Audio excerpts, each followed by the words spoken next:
As we're closing in on the end of the fall semester, students are getting ready to sign up for spring classes. However, certain students should expect registration week to look a little different for them starting this year.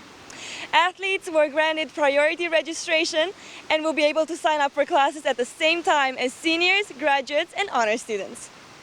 This is the first year athletes will receive priority registration, and school officials expect this measure will help them get one step ahead in their academics. Student athletes invest a lot of their time in their sport practicing, traveling, and competing, which makes keeping up with schoolwork a real challenge. Accounting junior Germano Setti explains how tricky it is to balance athletics and academics. I hate missing class, honestly.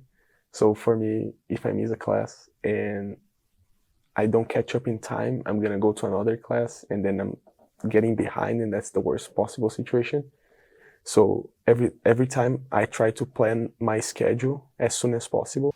Priority registration would help athletes sign up for classes from the first day that registrations open, regardless of their classification. This means that athletes will get enough time to register early for classes that tend to fill up fast, making it less likely for them to be pushed down on waiting lists. Prior to fall 2024, MSU was the only school in the Lone Star Conference to not offer athletes early registration. The recent changes in MSU's administration helped implement this new initiative after it had been constantly shut down for years.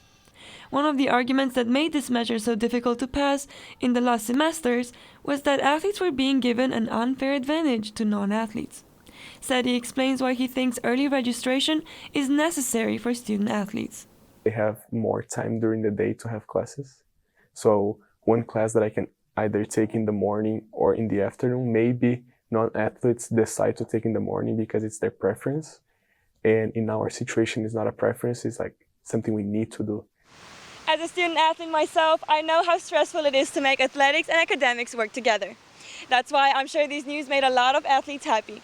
Don't forget, registration week opens Monday at 7 a.m. for seniors, graduates, honor students, and athletes, followed by juniors on Tuesday, sophomores on Wednesday, and freshmen on Thursday. Registration closes on December 31st. For MNG Media, I'm Jessica Binzari.